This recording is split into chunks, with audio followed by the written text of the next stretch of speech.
भाई ऐसी कोई कंट्री बताओ, सिंस आपने इतनी कंट्रीज ट्रैवल कर लिया गाड़ी के साथ, ऐसी कोई कंट्री बताओ जो आप बोलोगे यार यहाँ पे तो तुम्हें बाय रोड ट्रैवल करना ही चाहिए, फ्लाइट से मत जाओ, ये तो मैं रिकमेंड करता ही करता हूँ अपनी ऑडियंस को। टर्की एक तो, और स्विट्ज़रलैंड। स्विट्ज़रलैंड हमारे पास थोड़ा वीज़ा की दिक्कत थी तो हम ज़्यादा ट्रैवल कर नहीं पाए, बट एक्चुअल में जो इंटरलाकन वाला एरिया है वो वाला, वहाँ पे अगर आप बाय रोड करते हो तो बेस्ट है वो।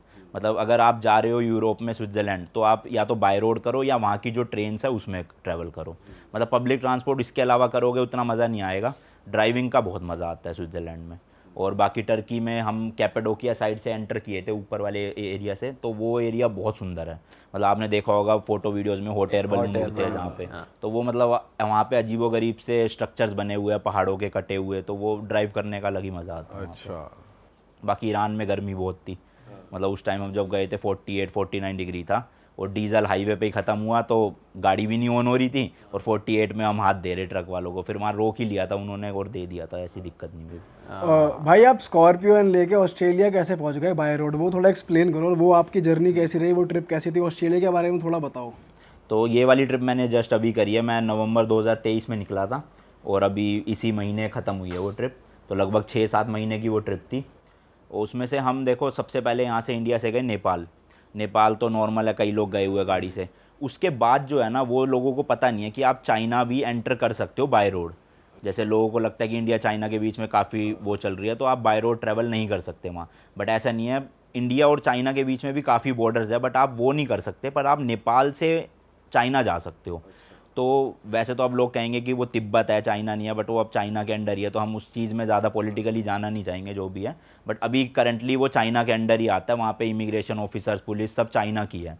तो नेपाल से तिब्बत का बॉर्डर है, और उस बॉर्डर को मतलब मैंने अपनी गाड़ी से लगभग 37 बॉर्डर्स क्रॉस किए हैं, और उस बॉर्डर का जो एक्सपीरियंस था ना, वो दिल में धक धक धक धक कॉन्टीन्यूसली होना, वो एक बताओ अलग ना भाई, उसको डिटेल में बताओ। मतलब एक तो देखो यार, चाइना में ना रिस्ट्रिक्शंस बहुत हैं। जैसे हमें जो हमारे गाइड थे ना, मतलब आप चाइना में अकेले ट्रैवल नहीं कर सकते, आप अगर अपनी गाड़ी से कर रहे हो, आप फ्लाइट से जा रहे हो बीजिंग जाओ, कोई रोक टोक नहीं है, कुछ नहीं है। बट अगर आप बाय रोड ट्रैवल कर रहे हो तो आपको एक परमानेंट 24 घंटे एक गाइड रखना पड़ेगा जो वहाँ की गवर्नमेंट से अप्रूव्ड होगा।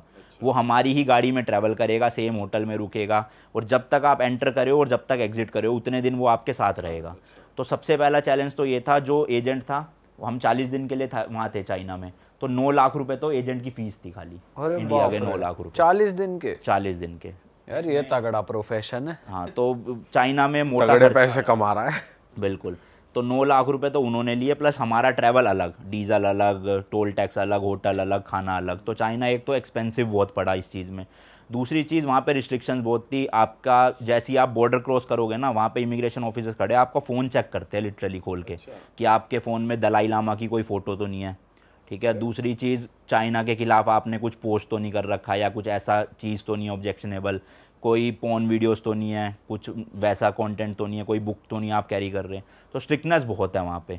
तो उस चीज़ को लेकर डर बहुत लग रहा था कि एंट्री रिजेक्ट ना हो जाए, 9 लाख रुपए भर चुके हैं, ट्रिप की भी फिर ऐसी तैसी मच जाएगी पूरी, तो वो थोड़ा सा डर था। बट नंबर प्लेट भी आप बता रहे थे चेंज करनी हाँ, पड़ती है। नंबर प्लेट क्या है, जब हम चाइना मतलब तिब्बत में एंटर करते हैं तो 3-4 दिन तो आपको अलाउड होता है आपकी नंबर प्लेट में। फिर उसके बाद एक शहर आता है सिगात्से करके, तो वहाँ पे उनकी रोड अथॉरिटी है जो नंबर प्लेट इशू करती है। फिर वहाँ से आपको अपना एक चाइनीज़ ड्राइविंग लाइसेंस देना पड़ता है, और नंबर प्लेट लेनी पड़ती है जो चाइनीज़ में ही लिखी होती है, फिर आप आगे ट्रैवल कर सकते उसमें कितना खर्चा आता है? हो। वो सब एजेंसी का फीस में इंक्लूडेड है। अच्छा। जो वो है ना नंबर प्लेट और लाइसेंस, वो एजेंसी देखती है पूरा का पूरा। ठीक है, आप चाइना पहुंच गए, फिर उसके बाद? फिर उसके बाद चाइना के बाद हम सीधा गए नीचे, लाओस करके कंट्री आती है वहाँ पे। तो लाओस के बाद हमें जाना था वियतनाम, बट वियतनाम ने एंट्री दी नहीं। उन्होंने कहा कि आपका स्टीयरिंग व्हील राइट साइड है तो हम आपको एंट्री नहीं दे सकते। तो वो कह रहे थे एम्बेसी से जाके लिखवा के ले आओ कि उनकी गारंटी है कि आप कुछ भी एक्सीडेंट करते हो या कुछ करते हो तो एम्बेसी देखेगी। अब ऑब्वियसली इंडिया आना, एम्बेसी से लिखवाना, सो झमेले करना, तो हमने वियतनाम छोड़ ही दिया। फिर तो हम सीधा लाओस से गए कंबोडिया। भाई सॉरी मैं कट कर रहा हूँ आपको, जब आप चाइना से वियतनाम गए तो बीच में कुछ वाटर बॉडीज थी या फिर सीधा बाय रोड है? रोड है, पूरा रोड है ये। हाँ, मतलब यहाँ से Nepal, China, Laos, Vietnam, Cambodia, Thailand, Malaysia, Singapore, ये पूरा रूट जो है वो बाय रोड है।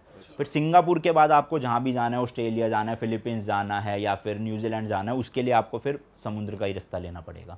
तो हमारा प्लान था कि हमें सिंगापुर से गाड़ी शिप करनी थी ऑस्ट्रेलिया, बट ऑस्ट्रेलिया का भी ना एक रूल है, वहाँ की ना जो बायोडाइवर्सिटी है ना, वो उसको प्रिजर्व रखना चाहते हैं। तो जब आप फ्लाइट से भी जाओगे ना, वो आपके जूतों में मिट्टी लग रही है वो चेक करेंगे कि मिट्टी नहीं ला रहे आप दूसरे देश की, आप दूसरे देश का कोई फ्रूट नहीं ला रहे, कोई पत्ते नहीं ला रहे। तो ऐसी गाड़ी की इंपोर्ट को लेके भी ना बहुत रिस्ट्रिक्शंस है। तो उसकी वजह से जो एजेंसी थी ना वो कह रही थी कि 50 दिन लगेंगे कम से कम, शिपिंग प्लस क्लियरेंस मिला के। फिर हमने सोचा कि अब 50 दिन करेंगे क्या, उससे बेटर हमने गाड़ी वहीं छोड़ दी और हम ऑस्ट्रेलिया चले गए फ़्लाइट से। और ऑस्ट्रेलिया में हमने ले ली टेस्ला रेंट पे, और फिर मैंने ऑस्ट्रेलिया जो है वो टेस्ला से कवर। अच्छा, टेस्ला का कैसा था भाई एक्सपीरियंस? बहुत बढ़िया, मज़ेदार। मतलब वहाँ पे ऑटो मैंने ड्राइव पे डाल दिया हाँ आपने? हाँ ऑटो ड्राइव बढ़िया। और फर्स्ट टाइम था मैंने इलेक्ट्रिक गाड़ी चलाई। मतलब कोई मेल फंक्शन कुछ नहीं हुआ? कुछ भी नहीं, कुछ भी नहीं। आप महंगी से महंगी स्पोर्ट्स कार ड्राइव कर लो, लेकिन जो इलेक्ट्रिक कार में पंच मिलेगा ना वो आपको किसी पेट्रोल डीजल गाड़ी में नहीं मिलेगा। तो मैंने तो आते ही सोच लिया कि एक इलेक्ट्रिक गाड़ी लेनी है। फिर इंडिया में आते ही बुक करवाई नेक्सॉन ईवी की। मतलब जो चलाने की क्वालिटी है ना वो नेक्स्ट लेवल है उसकी।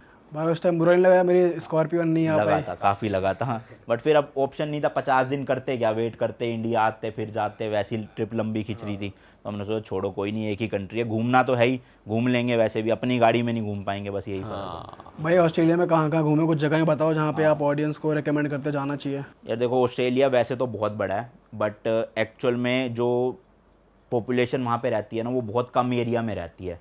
आधे ज़्यादा ऑस्ट्रेलिया खाली पड़ा हुआ है। तो मेनली जो उनकी कोस्टल लाइन है ना पूरी, वहाँ पे ही सारी वहाँ की पॉपुलेशन रहती है। तो मैं लैंड किया था मेलबर्न में। फिर मैंने मेलबर्न के आसपास के कुछ एरियाज़ एक्सप्लोर करे। बाय रोड अच्छा था वो भी। वहाँ पे एक जगह है ग्रेट ओशियन रोड करके, कि एक तरफ तो आपको पहाड़ दिखेगा रोड में और एक तरफ आपको समुद्र है पूरा। तो वो उस रोड का नाम ही यही है, द ग्रेट ओशियन रोड।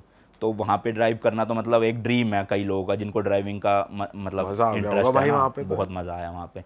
तो वहाँ पे मैंने ड्राइव करा, वो एक अच्छा एरिया जाने के लिए।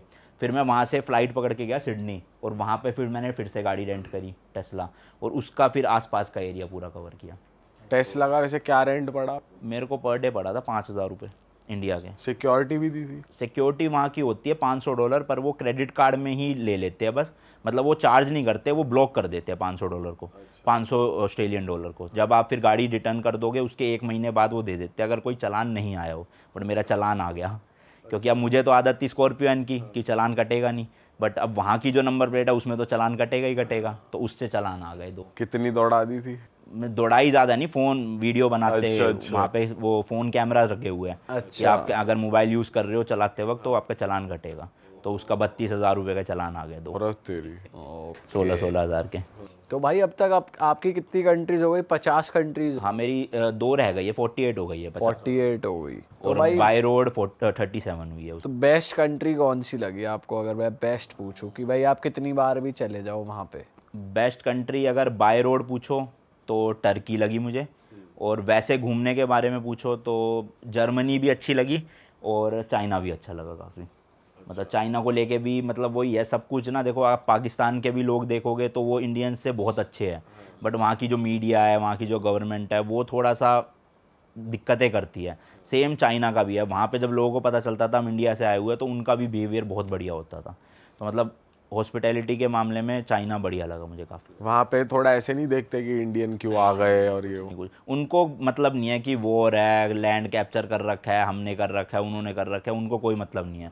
उनको वो अपनी ज़िंदगी जी रहे हैं और खुश भी लगते हैं। मतलब लोग कहते हैं कि वहाँ पे खुश नहीं होंगे लोग, बट मेरे को जहाँ तक जितने लोग मिले खुश मिले। भाई खाने की दिक्कत नहीं आई आप? चाइना में तो बहुत है दिक्कत।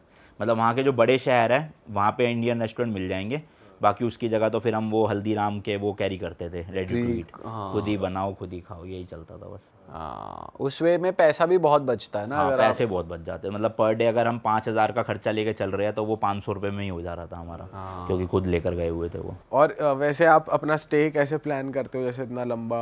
स्टे का कोई प्लान नहीं होता था। जिस दिन जहाँ रुकना है वो उसी दिन ही पता चलता था, उसी दिन ही सेम 1 घंटे पहले होटल बुक करते थे और रुक जाते थे सीधा। तो महंगा नहीं पड़ता होगा? नहीं, सही मिल जाते थे। लास्ट मिनट डील उल्टा सस्ती पड़ती है।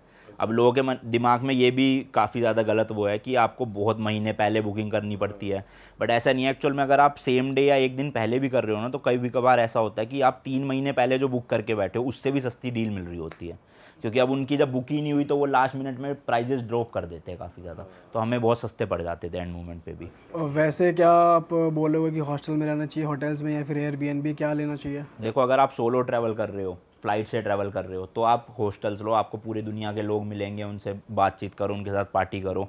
बट अगर आप अपनी गाड़ी से ट्रैवल कर रहे हो तो हॉस्टल्स में एक तो पार्किंग नहीं मिलेगी, दूसरी चीज़, अगर आप 2 लोग हो तो 2 लोगों का हॉस्टल प्लस एक रूम, दोनों का प्राइस सेम ही पड़ जाता है। तो आप उससे अच्छा अपना प्राइवेट रूम लो और पार्किंग के साथ ऐसा लो। और अगर पार्किंग कई देशों में जैसे यूरोप है, वहाँ पे क्या है, पार्किंग की बहुत इशू है, होटल्स में पार्किंग होती ही नहीं है। तो वहाँ पे आप एयरबीएनबीज लो ताकि आपको अपनी पार्किंग मिल सके वहाँ पे। तो अलग अलग डिपेंड करता है क्या सिचुएशन है, कैसे ट्रैवल कर रहे हो, उस हिसाब से। कई लोग जो है वो काउच सर्फिंग भी करते हैं। काउच सर्फिंग मतलब एक वेबसाइट है जहाँ पर जैसे आप लोग नोएडा में रहते हो मान लो, तो आप अपना काउच सर्फिंग पे रजिस्टर करके अपना घर भी डाल सकते हो कि कोई दूसरी कंट्री से आएगा वो आपके घर में फ्री ऑफ कॉस्ट रह सकता है। तो ऐसे ही पूरे दुनिया में अलग अलग लोगों ने अपना प्रोफाइल बना रखी है और आप रिक्वेस्ट भेज सकते हो कि मैं अगले महीने जर्मनी आ रहा हूँ, तो वहाँ पे लोग एक्सेप्ट करेंगे कि आप हमारे घर आओ, फ्री ऑफ कॉस्ट रहो, यहाँ पे खाओ पियो। तो ये भी करते हैं कई लोग। आप रुके किसी ऐसे? नहीं, मैं नहीं रुका, मेरे को थोड़ा सा मतलब सही नहीं लगता है ऐसे किसी के घर वैसे जाना कैसा हो। भी इंसान हो, मतलब मिल सकता है, कुछ भी कर दे। वेरीफाइड प्रोफाइल है तो ज़्यादातर आप वही देखो कि कितने लोगों को उसने रुकवाया है, उसके रिव्यूज़ कैसे है, पुराने जो टूरिस्ट आए थे उनके साथ। तो अब काफ़ी जैसे अपना वो है, काफ़ी ट्रैवलर्स हैं इंडिया के जो काउच सर्फिंग करते हैं। जैसे एक माउंटेन ट्रैकर थे वरुण भाई, वो काफ़ी काउच सर्फिंग करते थे। तो अच्छे लोग भी मिलते हैं, बुरे भी मिलते हैं। वो तो इससे पैसा बच जाता है, काफ़ी बढ़िया चीज़ है अगर बहुत फ्री बहुत में। बच जाता है, बहुत बच जाता है। क्योंकि ज़्यादातर जिनके घर में आप रह रहे हो, अपने मन से ग्रोसरीज या ले जाओ तो ठीक है, बट वो मांगते नहीं आपसे। मतलब आप 4 दिन रुक रहे हो तो आपका खाना भी एक तरह से फ्री हो जाता है उनके घर में पूरा। प्लस आपको उस कंट्री का लोकल एक्सपीरियंस देखने को मिल रहा है कि कैसे लोग रहते हैं, क्या करते हैं। तो जिनको प्रॉब्लम नहीं है किसी के साथ रुकने में या ऐसा करने में, तो वो करे तो बहुत बढ़िया चीज़ है। तो कहीं का वैसे कोई बढ़िया किस्सा हुआ है, कोई बताओ कहीं पे? किस टाइप का कुछ बढ़िया? हुआ हो, मतलब फनी हुआ हो कुछ बढ़िया? अब फ़नी भी था, वो थोड़ा स्केरी भी था। पेरिस की बात है, मैं अपने होटल से एफिल टावर के लिए ट्रेन पकड़ के जा रहा था। गाड़ी मैंने होटल में ही खड़ी कर रखी थी, गाड़ी से जा नहीं सकते, वहाँ बहुत ट्रैफिक लगा होता है क्योंकि एफिल टावर के आसपास।